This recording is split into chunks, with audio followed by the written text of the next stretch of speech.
Porto 360. Apoio Modal GR. Apoio institucional.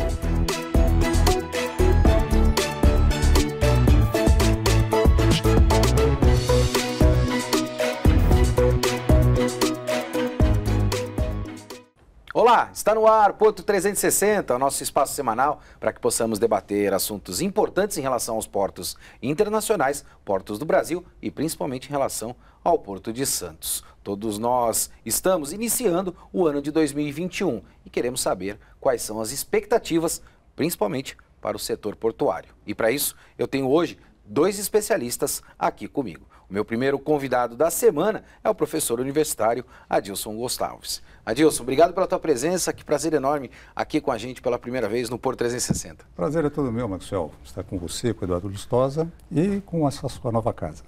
Eu tinha que ter essas duas celebridades assim aqui no Porto 360, se assim eu posso chamar, para que a gente debata todas as expectativas do setor portuário, porque pode contribuir de forma vertiginosamente para a retomada da economia na nossa região. Meu segundo convidado é o especialista portuário e engenheiro Eduardo Lustosa. Edu, obrigado pela tua presença aqui, que prazer enorme ter você com a gente também pela primeira vez aqui no Porto 360. Eu que agradeço o convite, é uma satisfação poder contribuir, né, dentro desse cenário de tantas oportunidades. Para que a gente inicie o nosso debate, eu já vou direto ao questionamento para os meus dois convidados. E vou começar pelo Adilson. Adilson, a gente está falando de expectativa agora em 2021. O ano se inicia e, evidentemente, o setor tem um termômetro, né? E eu quero começar por esse questionamento. Óbvio que depois a gente vai aí navegar por inúmeros temas, dentre modais, entre outras questões, mas qual é o termômetro, qual é a expectativa do setor portuário para 2021, na tua percepção? Bom, Maxwell, nós vivemos um momento de pandemia, nós vínhamos de uma crise econômica e o sistema portuário brasileiro, principalmente o Porto de Santos, demonstrou a sua vitalidade. Junto com o agronegócio, eles foram protagonistas de você ter pelo menos uma condição de enfrentamento melhor, até do ponto de vista social, da questão da pandemia. Logicamente, essa questão vai continuar sendo muito importante. A gente precisa começar a pensar rapidamente na reindustrialização do Brasil. E no caso, você ter porto-indústria, ou seja, instalações portuárias, que sejam instalações que tenham diferencial tributário, que possam gerar empregos, que possam gerar nova economia e redução de custos da produção, beneficiando tanto o mercado interno quanto o mercado externo, é uma necessidade que tem que ser pensada muito seriamente pelo governo federal e apoiada por todos os estados e cidades. E também tem a questão que a gente tem que estar agora bastante atento, que vai ocorrer ao longo desse ano, que é a questão da desestatização do Porto de Santos.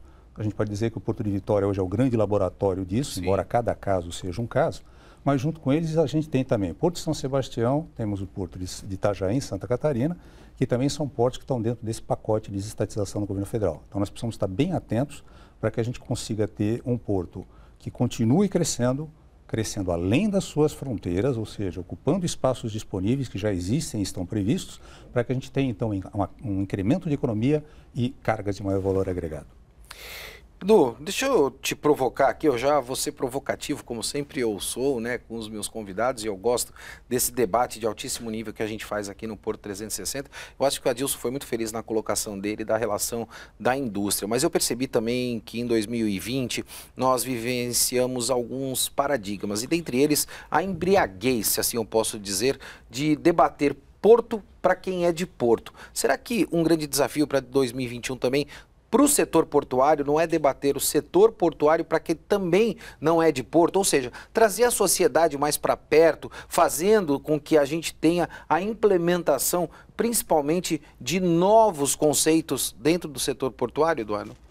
Com certeza, né? A relação porto-cidade, ela está assim em alta no estatuto da cidade e no estatuto portuário, né? Então é extremamente necessário essa equalização. Um porto, ele vale pelo seu canal, ele vale pela sua infraestrutura e principalmente o sistema viário, né? É um sistema logístico dos mais importantes da cadeia logística e essa adequação com a cidade entender o porto estender a cidade é um passivo. Claro. Ela é um passivo e você sempre fez isso muito bem, com uma linguagem que não está afeta diretamente para especialistas. Falar para especialista, você perdeu a audiência, né? Você tem que falar para a comunidade que precisa entender. E o sistema viário, eu acho que está na pauta, né? Nós temos uma previsão de um novo acesso ao porto. Eu sei que Brasília está recebendo o Via Mar, que é uma outra rodovia chegando no maior porto da América Latina, extremamente importante para desafogar esse sistema todo. Lembrando que nós temos uma única pista de acesso para atender a exportação de acesso ao porto. Isso, num acidente que acontece ali, nós já entramos em colapso. Quem tem um, não tem nenhum. Fala de porto, de retroporto, de máquinas e sistemas e subsistemas. Então, nós temos nós temos exemplos de acidente, caso Ultra. Nós precisamos nos preparar para que tenha um pouco mais de mobilidade para não parar o porto em cima de algum acidente, né? E eu acho que isso está entrando na pauta. A comunidade precisa entender exatamente isso. Nós temos os estudos de impacto de vizinhanças que estão aí. De um modo geral, o governo municipal tentando melhorar isso, mas eu tenho visto coisas que poderiam ser melhoradas dentro dessa relação no estudo de impacto de vizinhança, na relação porto-cidade. Então, eu sou otimista. Eu acredito que nós estamos evoluindo bastante nesse cenário de comunicação e relação porto-cidade. Adilson, deixa eu te fazer esse questionamento, já que o Eduardo fez essa colocação, fugiu um pouquinho da pauta aqui, em relação a essa questão do EIVA, né? E a gente sabe que o setor portuário teve, evidentemente, uma contribuição significativa na última gestão do prefeito Paulo Alexandre Barbosa, fazendo uma série de investimentos como contrapartida dessa relação do EIVA dentro da cidade. Isso não foi demonstrado na mídia de um modo geral e, particularmente falando, as pessoas também não o acompanharam. Indo nessa linha de falar de porto para a cidade, esta é uma linha de contribuição do porto para com a cidade, ou seja, fazer esses investimentos que são necessários, não só na relação da educação, na saúde, dentre outros também, Adilson? Só para citar um exemplo, existe na Europa a European Seaports Association, ou Organization, e ela criou um decálogo de como deveria ser a relação entre o porto e a comunidade. E uma das coisas que eles colocam é isso. Primeiro, melhorar a comunicação, tornar o porto visível e também que ele contribua com ações sociais. E isso está sendo feito através dos EIVs, mas poderia ser feito uma coisa de uma maneira até um pouco mais proativa e não tanto reativa, tá? Ou provocativa, como é o caso do EIV. O EIV provoca situações. Acho que até muito mais provocativo do que reativo. Sim, porque na verdade é uma inspeção que é feita, uma análise que é feita, que já vem permeada por todos. Se torna uma obrigatoriedade, entre aspas. Exatamente. Logicamente dentro do que é estabelecido na lei, porque não é qualquer empreendimento que é sujeito a estudo de impacto de vizinhança. São empreendimentos que estão dentro daquelas condições. Sem Isso dúvida. Não vale só para a parte portuária. Vale para empreendimentos comerciais, shopping centers, prédios novos, porque sempre tem um impacto na infraestrutura urbana. E o porto tem um grande impacto na infraestrutura urbana. E dentro desse decálogo da Expo, eu acho que a parte fundamental é justamente essa, de melhorar a visibilidade do porto perante a cidade. Quando a gente fala de porto, a gente fala da comunidade portuária. Em cima do que você falou, fazer com que as pessoas não se fechem em si, seja uma comunidade portuária, mas seja uma comunidade porto-cidade. E aí então você vai ter, porque na verdade o que as pessoas às vezes ignoram é a quantidade de empregos que o sistema portuário gera. Claro. O quanto ele é importante para a economia da cidade. No caso, por exemplo, de Santos, 2/3 da arrecadação de imposto sobre serviços é de atividades portuárias e correlatas. Então é preciso dar essa visão de que não é só problema que o porto traz para a cidade, ele traz muita solução e pode aumentar ainda mais essa colaboração na medida em que a relação porto-cidade se estreita e deixa de ser reativa ou provocativa e passa a ser uma relação proativa, colaborativa. Edu, quero explorar com você essa questão dos modais. Eu sei que você é um profundo incentivador dos modais e isso, evidentemente, é algo muito importante para o setor portuário, principalmente para o Porto de Santos. Você fez inúmeros estudos sobre a questão das hidrovias, mas eu quero começar pela ferrovia. A gente sabe que a SPA lançou um chamamento público aí para gestão, operação, manutenção e expansão da ferrovia interna. Ele chama até de FIPS, né? De que forma isso vai contribuir com o setor portuário e com o desenvolvimento do Porto de Santos efetivamente, Edu? Eu desde a virada do milênio, eu atuei muito forte com a ferrovia, né? E num período aí, 20 anos atrás, cheguei a passar vergonha com a ferrovia, tentando embarcar containers e correr atrás da chegada do container com a nacionalização e embarque. E o sistema ferroviário melhorou muito, né? A própria Portofer, ela tem um sistema bastante complexo, lógico, no maior porto da América Latina. Você tem a chegada, infelizmente, de poucos players, né, ferroviários. Nós temos o sistema cremalheiro e simples aderência. E isso é muito pouco. Poderíamos ter 500, 200, 300 short lines atendendo o maior porto da América Latina.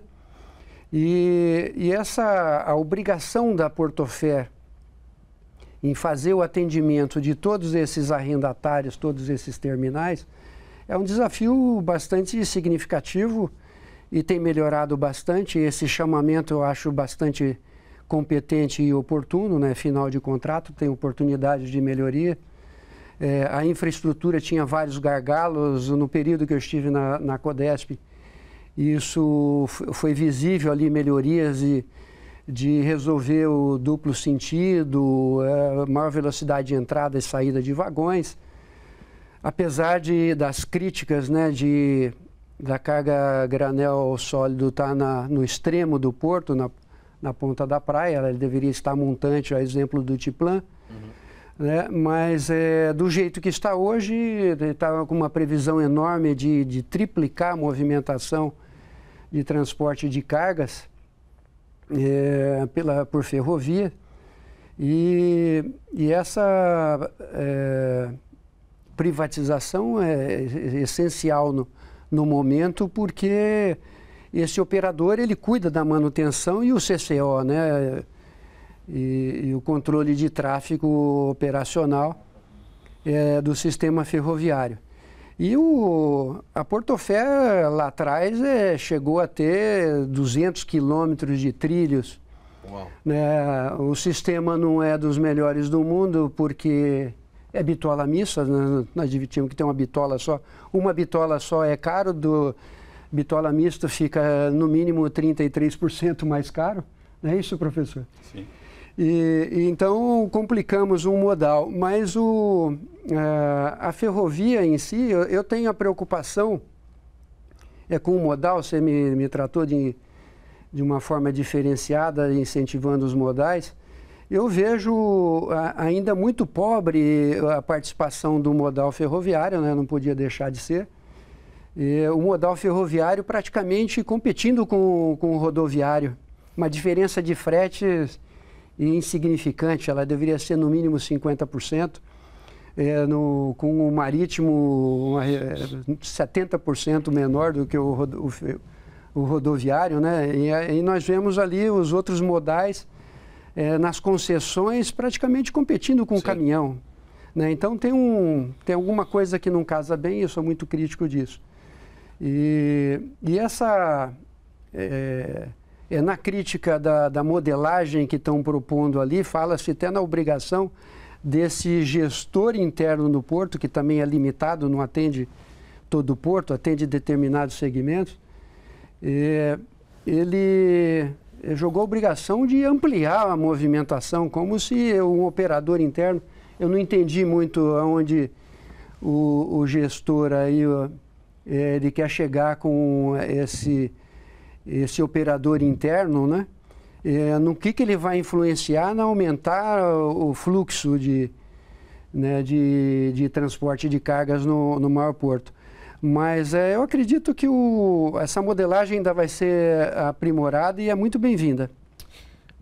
Professor Adilson, deixa eu ir um pouquinho mais para a questão técnica. A gente sabe que a diferença de bitola ela foi constituída lá atrás para que pudesse ser feito o controle de tributos entre os estados, né? Evidentemente, quando você tinha o transbordo de carga de um trem para o outro, era onde o estado fazia o controle de impostos. Isso impacta nos dias atuais, porque a gente tem essa diferença significativa e investimentos precisam ser feitos. Mas eu acho que a gente está indo na linha de fazer os investimentos necessários para a infraestrutura. Dentro desse chamamento público, e aí vai o meu questionamento, a gente bem sabe que algum inteligente lá no momento passado colocou o terminal de commodities lá na ponta da praia, né? Então faz com que o trem atravesse todo o Porto de Santos, toda a extensão do Porto de Santos, para que faça a descarga ou a carga desses commodities lá na ponta da praia. Nesse chamamento, professor, não falta uma pera ferroviária, obrigatoriedade de constituição de uma pera ferroviária para que possa, aí sim, ter a manobra desses vagões que são importantes para que possa ter a transição no Porto de Santos? Essa é a primeira pergunta. E a segunda, de que forma esses investimentos contribuem para o desenvolvimento da nossa região, professor? Vamos lá. Em primeiro lugar, o modal ferroviário, principalmente para longas distâncias, ele é ideal, frete mais baixo e favorece a competitividade dos produtos no mercado externo. Como o Lustosa falou, o fato do primeiro corredor de exportação do Brasil ter sido feito em 1973, na Ponta da Praia, foi mais uma busca de profundidade de canal do que propriamente de localização logística mais adequada. Foi uma decisão unilateral, na época já havia um conflito disso com a legislação municipal de usurpação de solo, mas como nós estávamos numa época de governo de exceção, foi tomada uma decisão, nós tínhamos um interventor federal aqui no Brasil e ele acatou aquela decisão. O PDZ de 2006, ele chegou a propor a transferência da operação de granéis da Ponta da Praia para a região da Lemoa e a transferência da operação de contêineres para a Ponta da Praia. Bom, isso aí é só para complementar o que o Eduardo falou. Do ponto de vista de pera ferroviária é um projeto de engenharia. Existem demandas geométricas, então você não pode colocar uma pera ferroviária onde você quer, você tem que colocar a pera ferroviária onde há espaço. E quando você coloca uma pera ferroviária, ela tem uma grande vantagem com relação à operação que hoje vem sendo feita. Em vez de você entrar com vagões, desengatar, fazer a descarga ou a carga, remover, colocar outros 4 vagões, fazer a operação, ela permite que você faça o contorno e faça a descarga. Nós já temos pera ferroviária no terminal da margem esquerda, tá? Dentro da área do porto organizado. Temos a pera ferroviária da VLI, do Tiplan, tá? Temos uma pera ferroviária na Deep World. Na Deep World. Tá. Tiplan e Deep World são TUPs, né? Terminais de uso privado. Funcionam muito bem, tá? Para descargas rápidas e para liberação rápida também do espaço ocupado. No PDZ atual, existe a previsão de implantação de uma pera na região de Outeirinhos. E existe também a ideia da clusterização, ou seja, colocar tudo que é granel de um determinado tipo próximo, tudo que é granel de outro tipo próximo, no caso de Outeirinhos, é fertilizantes e sal. Então, existem sim esses projetos. Só que não basta apenas você colocar uma pera ferroviária. No caso da Ponta da Praia, eles estão adotando uma outra solução, uma engenharia diferenciada, que elimina a necessidade da pera ferroviária. Por quê? Que são contratos que já estão assinados, já estão em andamento, tanto da PM quanto do TES. Claro. Então, eles já assumiram compromissos de melhoria tecnológica, melhoria de produtividade, e eles vão fazer isso. Eles vão adotar a melhor solução do ponto de vista de engenharia possível. Sem dúvida. E não dá para pôr uma pera ferroviária na Ponta da Praia, para começar. E aí, então, como é que fica essa questão da pera ferroviária prevista para Outeirinhos? A ideia deles é que seja feita ali a operação de fertilizantes e de sal, e que não basta apenas você pôr a pera ferroviária, porque os problemas de circulação da ferrovia dentro do porto não se restringem somente à operação inadequada de carga e descarga, mas à própria movimentação. Ainda existem vários conflitos rodoferroviários, e inclusive de acessibilidade para pedestres. E a autoridade portuária ela já falou, está com um projeto executivo em andamento de novo acesso rodoviário ao porto, que vai eliminar um conflito rodoviário ali rodoferroviário na Cristiano Ottoni. Eles estão estudando a colocação de passarelas e pedestres em vários pontos e estão prevendo mais 3 viadutos além da entrada da cidade a serem colocados. Um na Ponta da Praia e 2 na região ali de Outeirinhos, Canal 4. Para que acabe com a interferência que existe do trem hoje em relação não só ao modal rodoviário, mas os carros de um modo geral. E com isso, o que você vai ter? Você vai ter um aumento das composições e vai ter um aumento da velocidade de trânsito das composições. Então, não é só pela ferroviária.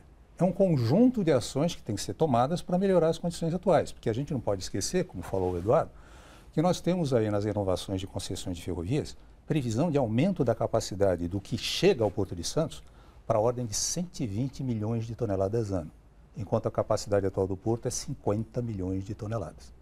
Então, para que a gente consiga, no mesmo tempo em que vai ser feita a modificação externa, adaptar internamente, é necessária uma agilização, uma diversificação e uma estrutura de condomínio, que é uma das coisas que está prevista no coisa. Ou seja, cada um que usar vai pagar a sua parte.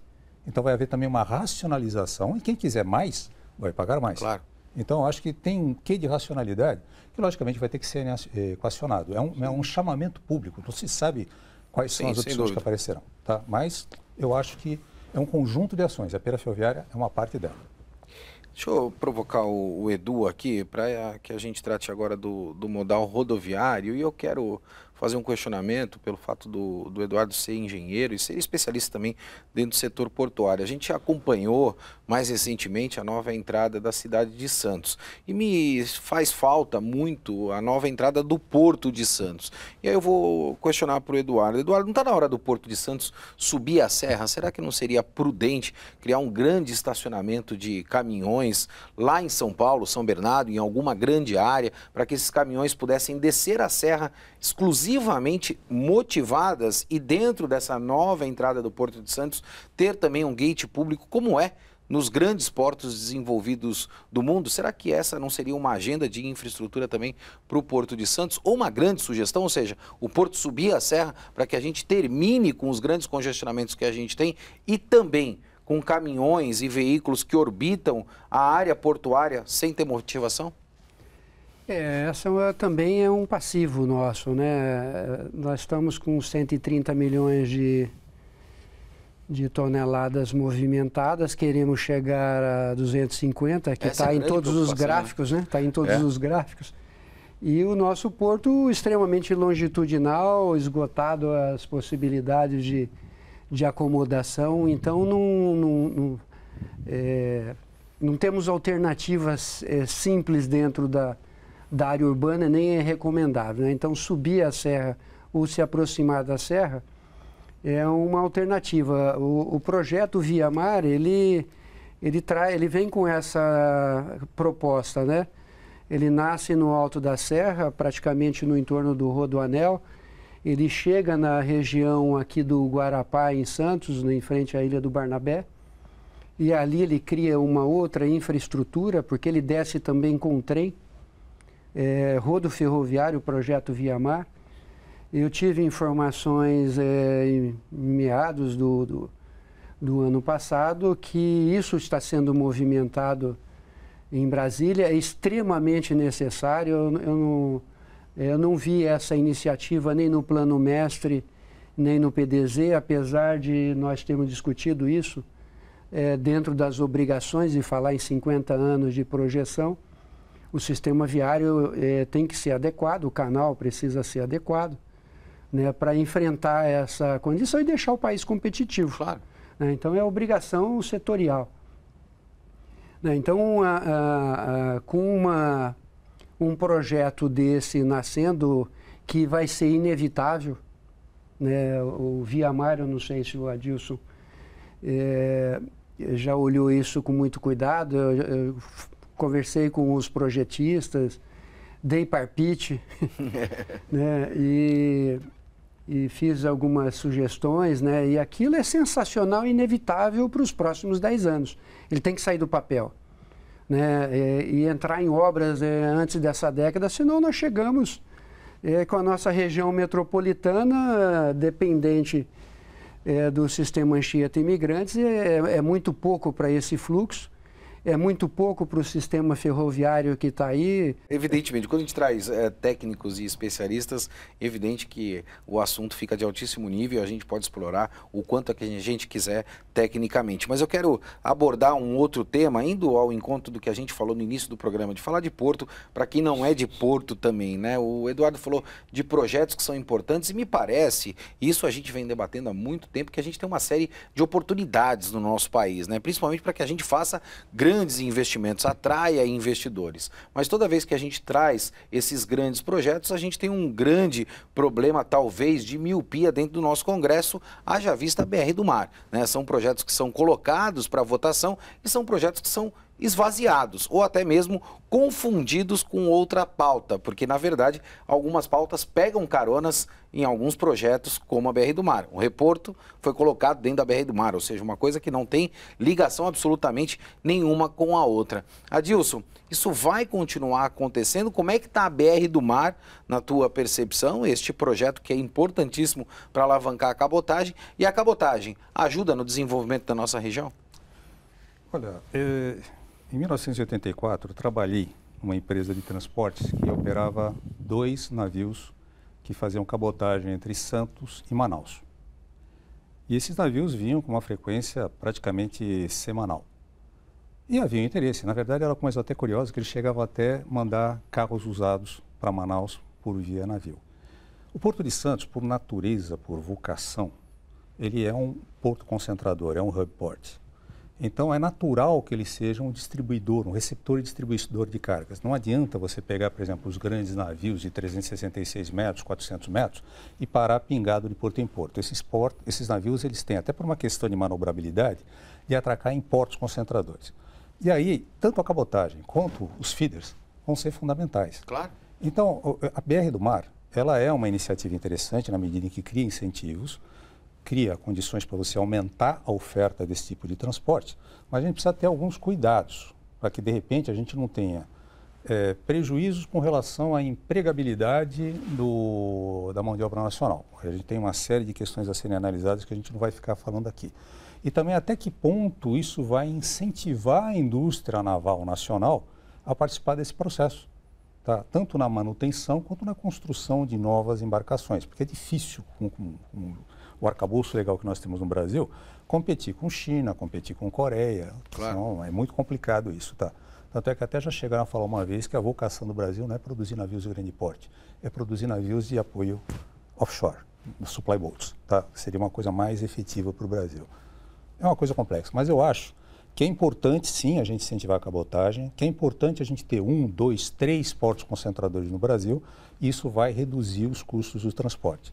E uma coisa que às vezes as pessoas falam que tem que ser melhor analisada é o impacto disso sobre o transporte rodoviário. Muitos dos transportadores, principalmente os privados, os particulares, perdão, os autônomos, eles acham que isso vai reduzir a oferta de trabalho para eles. É algo que tem que ser muito bem pensado, bem analisado, cálculo atuarial e outras coisas mais. Por quê? O transporte hidroviário, aquaviário, ele é muito mais barato que o rodoviário. E ele é para grandes volumes. Então, para longo curso, é interessante o transporte aquaviário. Para o médio e curto curso, o transporte rodoviário é praticamente imbatível. Sem dúvida. Então, você pode ter menos viagens de longo percurso e mais viagens de percurso médio. E então, curto percurso. O que tem que ser feito, e talvez exista uma falha em como isso é colocado à comunidade, mais uma vez citando o problema da falha de comunicação. Exato. O que implica efetivamente, sem ser achismo, mas um estudo. Como, por exemplo, a gente não pode dizer se é verdade ou não, desculpe fugir um pouquinho do assunto, mas falaram na redução de empregos no Porto de Santos com desativação de certos terminais. Não está no PDZ, mas a autoridade portuária apresentou um estudo dizendo que essas modificações que vão ser feitas vão gerar em torno de 10 mil empregos. Agora, o problema é saber que empregos são esses. Sim. São os mesmos empregos ou são novos tipos de emprego? Então, isso é uma outra discussão a ser tomada também. Tá. E aí nós temos que falar de mão de obra, porque também existe a necessidade de transicionar as pessoas que hoje não estão empregadas, essa geração que contribuiu muito com o desenvolvimento do porto, para novos postos de trabalho, uma vez que esses postos serão criados. O desafio é bastante grande e você já percebeu isso. Edu, a gente está chegando ao final do nosso programa, o tempo passa muito rápido quando a gente está com dois especialistas aqui. Eu não consegui cobrir 30% da nossa pauta, mas eu quero ainda questionar vocês em relação a alguns pontos que são extremamente importantes. O primeiro deles é em relação ao terminal de passageiros, né? A SPA também fez um chamamento público para um novo terminal de passageiros. Aí vai o meu questionamento. Cabem 2 terminais de passageiros no Porto de Santos? O Brasil tem um déficit no turismo, né? Nós temos só o ano inteiro. Riquezas turísticas na costa brasileira inteira e temos 3 meses de temporada de passageiros. 4 ou 5 meses, né, no máximo. Vê quanto regredimos, né? O Funchal atravessava aqui o ano inteiro, fazia lá o Norte e Nordeste. Eugênio C. Ficavam rodando aqui. Hoje nós pioramos, né? Cadê a Secretaria de Turismo do município, do estado? O Ministério do Turismo, Secretaria Nacional. Então, falta infraestrutura para receber essa coisa toda. Nós temos um envelhecimento, né, dos aposentados aí, querendo atividades e não tem navios de passageiros para fazer Fernando de Noronha. Você fez um comentário, eu queria te fazer um recorte, assim, e você me fez pensar, e eu concordo com você, né? A princípio eu tinha essa percepção de que acho que um terminal atendia o Porto de Santos. Mas eu acho que você tem razão, até porque eu, francamente falando, se você fizer 5 cruzeiros, eu acho que você esgotou a tua possibilidade de cruzeiros aqui pelo Porto de Santos. Porque você vai para a Argentina, ou você vai para Salvador, ou você vai para Ilhabela e Búzios, ou você vai para Navegantes. Santa Catarina. Estou esquecendo algum... Olha, não consegui chegar em 5. Talvez eu esteja esquecendo de algum deles. Mas está na rota de Buenos Aires, ali, sim. Montevidéu, né? Então, assim, você não faz mais do que 5 cruzeiros. Mas você está coberto de razão, Eduardo. Sim, temos muitas oportunidades e eu vejo uma miopia nessa coisa e esse terminal de passageiros novo, integrado aqui com toda essa estrutura do centro que precisa ser revitalizado, é um projeto estratégico assim, bastante relevante para o momento. Importantíssimo também para que a gente possa, como eu sempre digo, desenvolver não só o Porto de Santos, mas também a economia regional. Vou fazer um bate-bola aqui com os dois, porque eu tenho que fazer também este questionamento. Adilson, a gente está chegando no final do nosso programa, como eu disse anteriormente, mas eu preciso perguntar para vocês. Ano passado, em 2019, a gente se debruçou em relação a esse tema, né, da ligação seca entre Santos e Guarujá. Adilson, professor, o senhor que é um especialista, ponte ou túnel? Túnel. Túnel. Eduardo, ponte ou túnel? Túnel. Eu sou porta-voz da campanha, brigo por ela há 10 anos, né? Há 10 anos nós começamos a discussão. Felizmente o governo federal tem essa visão de que ponte obstruindo a livre navegação, ele é um desastre, né? Hoje nós temos um navio mix aí, engenharia naval está evoluindo para o navio movido a energia eólica, chegando mastro e velas metálicas computadorizadas, né, para economizar energia. E esse primeiro projeto que circulou aí, o mastro vai a 106 metros de altura, né? Então não cabe ponte, né? Felizmente é consenso técnico e muito pouco provável que o governo federal venha a ceder aí para construir um obstáculo e ampliar risco de navegação, risco de desenvolvimento do fundão do canal. Então, é túnel.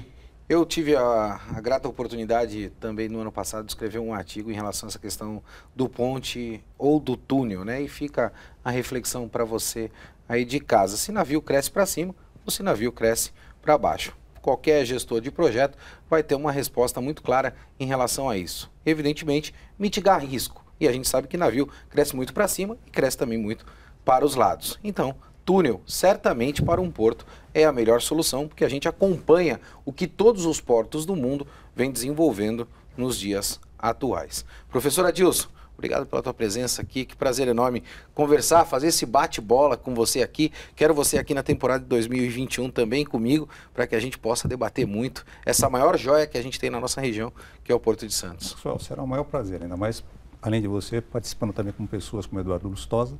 Você sempre traz pessoas de alto nível e é sempre um prazer, a gente aprende muito quando a gente participa do teu programa. Sem dúvida nenhuma. Deixa eu agradecer ao Edu, esse meu amigo, o Eduardo Lustosa, que toda vez quando eu o chamo, assim como o professor Adilson, está sempre à disposição para que a gente possa fazer esse bate-bola gostoso aqui, como eu sempre falo, debatendo a maior joia que a gente tem na nossa região, que é o Porto de Santos. Eduardo, obrigado pela tua presença, que prazer te ter aqui comigo. Eu que agradeço, Maxwell, você está sempre de parabéns, trazendo uma linguagem de comunicação. Participar com o Adilson é sempre uma satisfação, ele tem um timeline ali fantástico, né, do professor. Ele é engenheiro também, você refere-se a mim como engenheiro. E conhece muito do setor. E eu vou estar sempre à disposição, sou seu fã também, então muito bacana. Parabéns aí pelo programa. Eu agradeço, e esse espaço é o espaço não só do setor portuário, mas da cidade de Santos e, por que também não, do nosso país. Porto 360 vai ficando por aqui, como você bem sabe, movimentando muito mais que informação. Um forte abraço e até semana que vem. Porto 360. Apoio Modal GR. Apoio institucional.